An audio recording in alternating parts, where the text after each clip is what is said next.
Hello students, good morning. चलिए, इसके पहले हम आपको सर्किल का वीडियो अपलोड किया है। आप सर्किल के बारे में चैप्टर नंबर 10.1, 10.2 का पूर्ण हल अपलोड कर दिया है हमने। आप जाकर के हमारे लिंक पर सर्च करके इस वीडियो को, इस चैप्टर को देख लें। आगे बढ़ते हैं, एक नया सा चैप्टर, अर्थमेटिक प्रोग्रेशन समांतर श्रेणी। अर्थमेटिक प्रोग्रेशन समांतर श्रेणी। तो इन समांतर श्रेणी के बातों को जानने के पहले उनसे कुछ संबंधित वर्ड को जानते हैं। संबंधित कुछ वर्ड होते हैं, वो वर्ड है सबसे पहले आपको अनुक्रम, सीक्वेंस। अनुक्रम होता है, सीक्वेंस होता है। तो सीक्वेंस जो होती है वो सीक्वेंस क्या होता है? तो जो सीक्वेंस होता है वो सीक्वेंस का मतलब होता है अनुक्रम। तो अनुक्रम जो होता है उस संख्याओं का एक क्रम होता है। संख्याओं का क्या होता है? एक क्रम होता है जो एक नियम पर आधारित होती है। वो क्या होता है? सीक्वेंस। एक अनुक्रम एक वैसी संख्या होती है, संख्याओं का वैसा समूह होता है जो क्या होता है? एक नियम पर आधारित होता है। जैसे वह 1 हो गया, 2 हो गया, 3 हो गया, 4 हो गया, 5 हो गया। ये आपका एक नियम पर आधारित है। 1 पे क्या है? आपका बढ़ा हुआ है। तो इसको हम कहते हैं सीक्वेंस, अनुक्रम। अनुक्रम जो होते हैं वो 2 प्रकार के होते हैं। अनुक्रम जो होते हैं वो 2 प्रकार के होते हैं। पहला परिमित अनुक्रम और दूसरा अपरिमित अनुक्रम। पहला परिमित अनुक्रम, फिनाइट सीक्वेंस, और दूसरा होता है अपरिमित अनुक्रम, नॉन फिनाइट सीक्वेंस। तो परिमित अनुक्रम क्या होता है? तो संख्याओं का वैसा समूह जो होगा वो लिमिटेड होगा, 1 2 3 4 से होगा। लेकिन ई होगा जो परिमित होगा। क्या होगा? ये परिमित सीक्वेंस होगा, लेकिन 1 2 3 4 इसके बाद अगर हम डॉट डॉट दे दें तो ये आपका क्या होगा? अपरिमित अनुक्रम होगा। ये क्या होगा? आपका अपरिमित अनुक्रम होगा। परिमित अनुक्रम कहने का मतलब कि वह कहीं पे जाके क्या होगी? समाप्त हो जाएगी। लिमिट है उसका, यानी 1 2 3 3 4 1 2 3 4 यानी 4 संख्या लिखा है। यानी पद की संख्या को हम गिन सकते हैं। संख्याओं को क्या किया जा सकता है? गिना जा सकता है। लेकिन वैसी अनुक्रम जो होती है जिसमें संख्याओं को, अंकों को गिना नहीं जा सकता है, वैसी समूह को क्या कहेंगे? अपरिमित अनुक्रम कहेंगे। आगे बढ़ते हैं। इसके बाद श्रेणी, सीरीज। सीरीज भी क्या है? अनुक्रम है। सीरीज भी क्या है? सीरीज अनुक्रम ही है। यह भी सीरीज जो होती है वो अनुक्रम का समूह होता है। अनुक्रम जो लिखा गया है, अनुक्रम जो आपको अभी बताया, उसी का रूप है। पता है कि श्रेणी अनुक्रम के पदों को ही लिखा जाता है। अनुक्रम में जो पद होते हैं वही अनुक्रम के पद को श्रेणी में लिखा जाता है। जैसे 1 2 3 4 5 6 लिख दिया। अगर इस अनुक्रम में प्लस माइनस को क्या कर दिया जाता है? इंडिकेट कर दिया जाता है, संबंधित कर दिया जाता है, उसके साथ लिख दिया जाता है, तो वो अनुक्रम जो होती है वो क्या कहलाती है? श्रेणी कहलाती है। यानी कहने का मतलब है, सीधा सीधा आप समझिएगा कि अनुक्रम में जो अंक लिखे हुए होते हैं उसमें प्लस या माइनस को क्या कर दिया जाता है? रिलेट कर दिया जाता है, उसके साथ लिख दिया जाता है, तब वह अनुक्रम क्या कहलाता है? श्रेणी कहलाता है।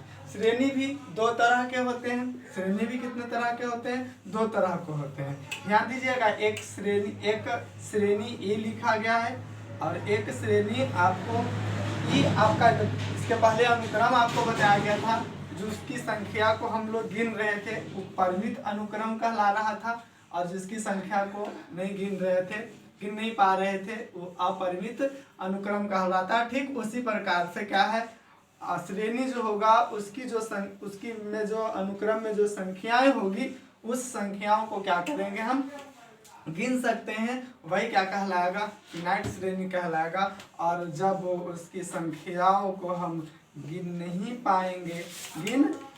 पाएंगे तब वैसी संख्याएं क्या कहलाएगी, वैसा जो अनुक्रम होगा वो क्या कहलाएगा, आपका अपरिमित सीरीज कहलाएगा। अपरिमित क्या कहलाएगा, सीरीज कहलाएगा। अपरिमित सीरीज के बाद एक छोटी सी बात आप करेंगे श्रेणी की कहने का मतलब ऊपर हम मिटा दें आपको, तो प्रोग्रेशन कहता है कि अनुक्रम जो होती है, इस प्रोग्रेशन में अनुक्रम पहले इसलिए बताया गया कि सब में हम लोग को अनुक्रम का उपयोग करना है। और अनुक्रम जो होती है, अनुक्रम जो लिख देते हैं 1 जैसे लिख दिया, दूसरा एग्जांपल 2 4 6 8 10। तो ध्यान दीजिएगा, एग्जांपल से आपको समझा रहे हैं कि जो आपका श्रेणी होगा वो आपका श्रेणी एक निश्चित नियम का क्या करेगा, वो पालन करके लिखा जाएगा, उसको अनुक्रम कहा जाता है। और वही अनुक्रम को हम सीक्वेंस को अगर हम लिख दे, किसी नियम पर आधारित लिख दिया जाए तो वो क्या कहलाएगा, आपको प्रोग्रेशन कहलाएगा। प्रोग्रेशन में या तो वो पहली संख्या में कुछ जोड़ा जाएगा या तो उसको क्या किया जाएगा, घटाया जाएगा।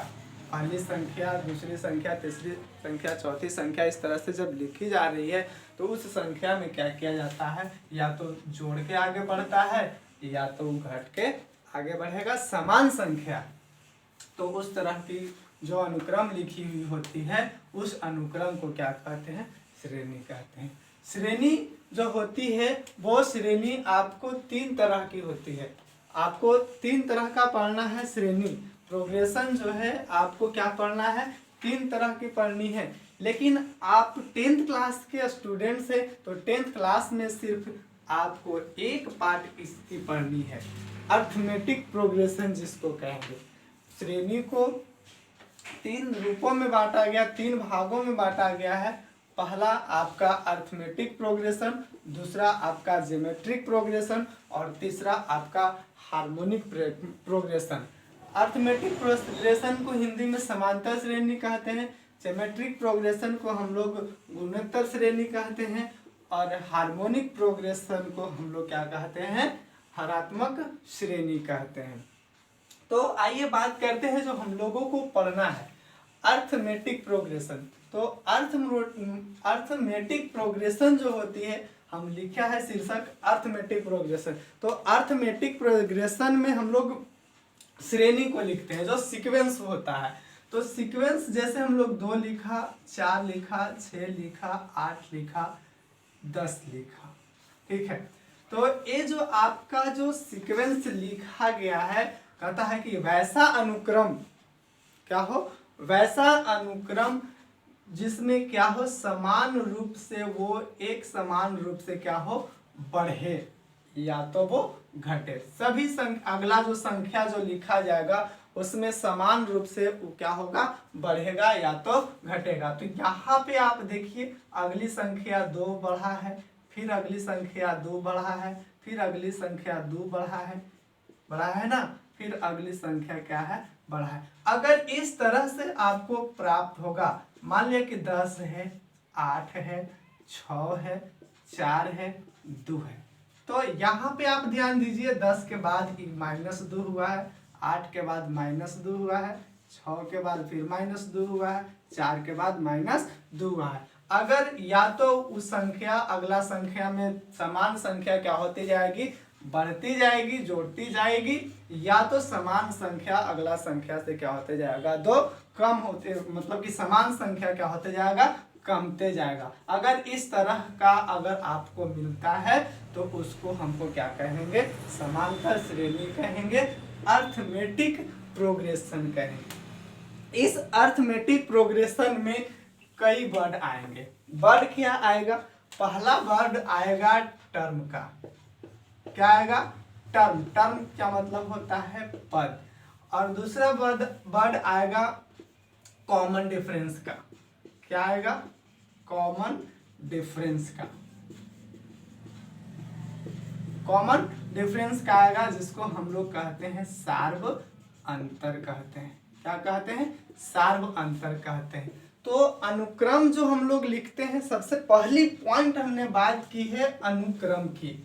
अनुक्रम की बात की है। तो जो अनुक्रम हम लोग लिखा था, जैसे अनुक्रम लिख दिया 2 4 6 8 10 लिखा, ठीक है, 2 4 6 8 10 लिखा, एक अनुक्रम लिखा है हमने। और ये अनुक्रम का जो हम लोग एक एक वर्ड संख्या जो हम लोग अगर लिखते हैं तो उस प्रत्येक संख्या को हम लोग एक पद से को सूचित करता है। उसका प्रत्येक जो सदस्य होता है, अनुक्रम का जो प्रत्येक सदस्य होता है, उस प्रत्येक सदस्य को हम लोग क्या कहते हैं, पद कहते हैं। तो जैसे पहले स्थान पर लिखा है तो ये आपका पहला पद है, ये आपका क्या है, पहला पद है। ये आपका दूसरा पद है, आपका कितना है, दूसरा पद है।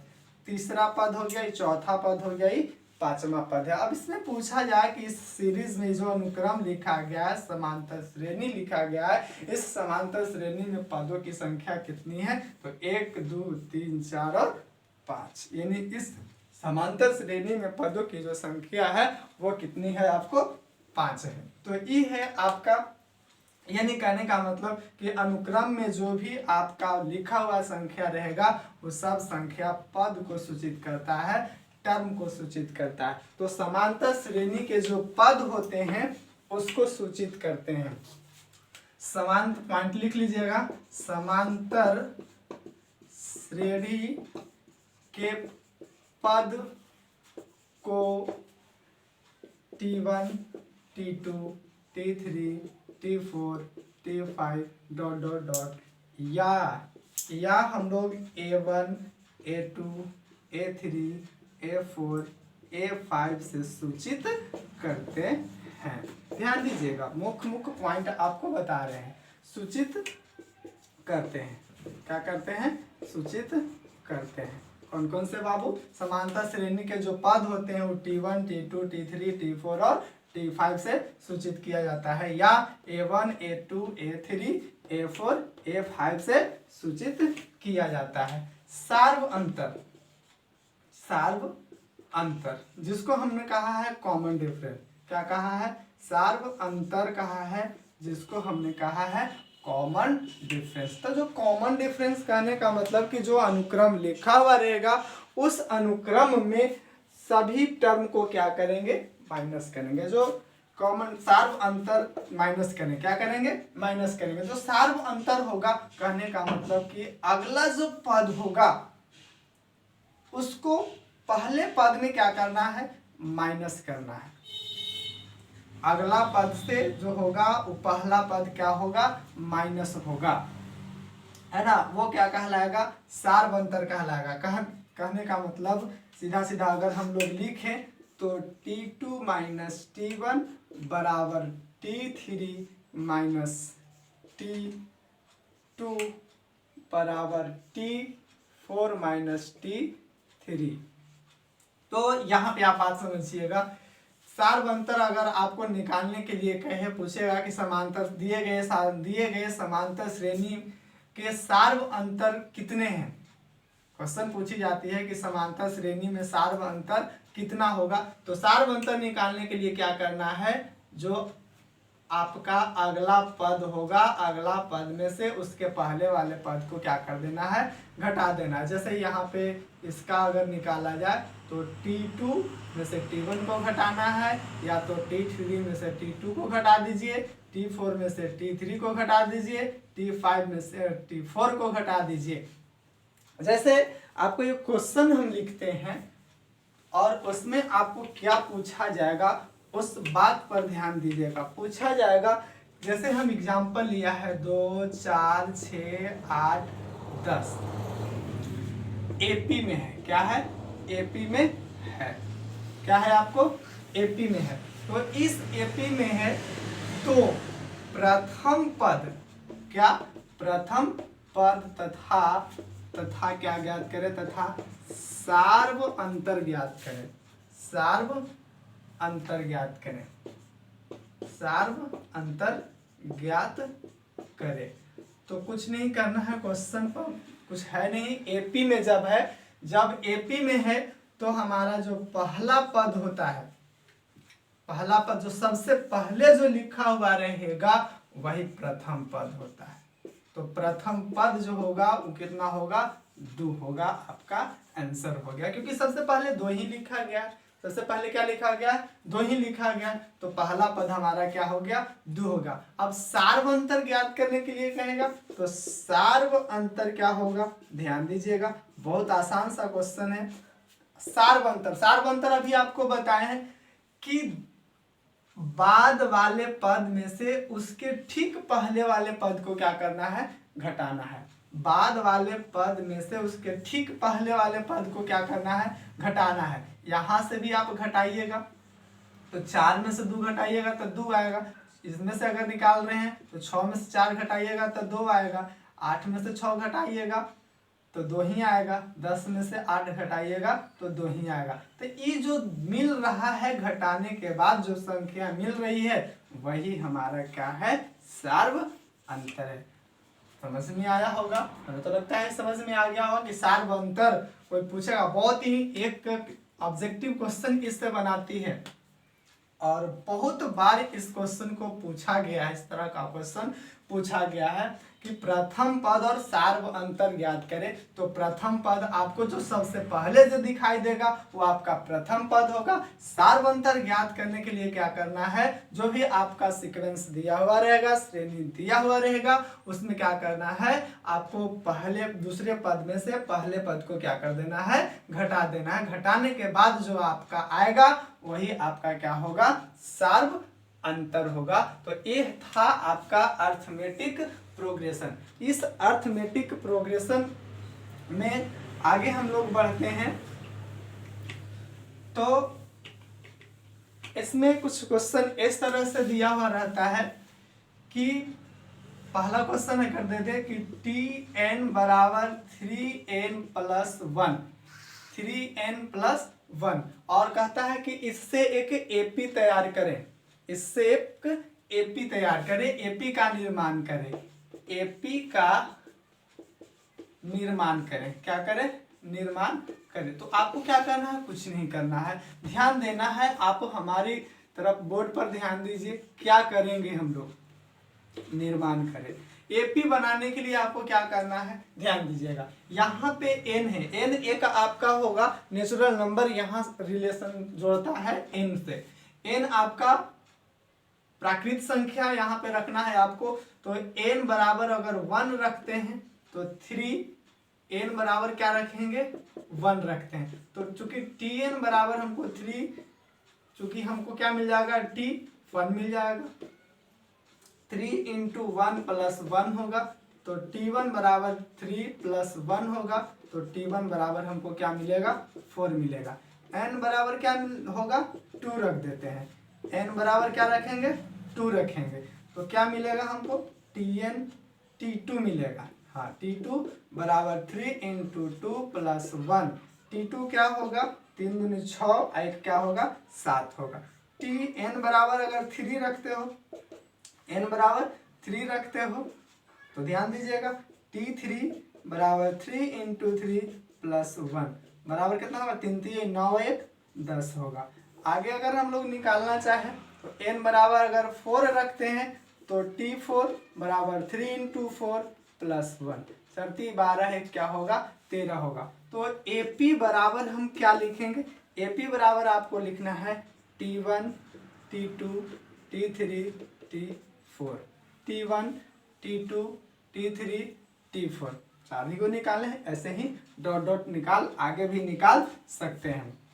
यानी TN तक निकाल सकते हैं। जितना आपको निकालने के लिए कहेगा उतना आप निकाल सकते हैं। तो बराबर हमको AP क्या मिल जाएगा, AP मिल जाएगा आपको। सबसे पहला पद 1 रखे हैं तो 4 आएगा, दूसरा क्या आएगा 7 आएगा, तीसरा क्या आ रहा है 10 आ रहा है, चौथा क्या आ रहा है 13 आ रहा है। यानी आपका ये जो मिल रहा है यही आपका क्या है, एक अरिथमेटिक प्रोग्रेशन समांतर श्रेणी का आपका एक उदाहरण है। ध्यान दीजिएगा। आगे अगला जो वीडियो होगा इसके बाद होगा। आप अगर हमारे चैनल पर नए हैं तो हमारे चैनल को सब्सक्राइब कर दे, शेयर कर दे और कमेंट करके बताएं जो भी दिक्कत होता है हमारी वीडियो में, समझ में अगर बात नहीं आती है, हमारा पढ़ाया हुआ समझ में नहीं आता है, तो हमारी नंबर पर व्हाट्सएप नंबर है, उस पर आप अपना प्रॉब्लम लिख दीजिए, हम उसका सॉल्यूशन बताएंगे। थैंक यू, धन्यवाद।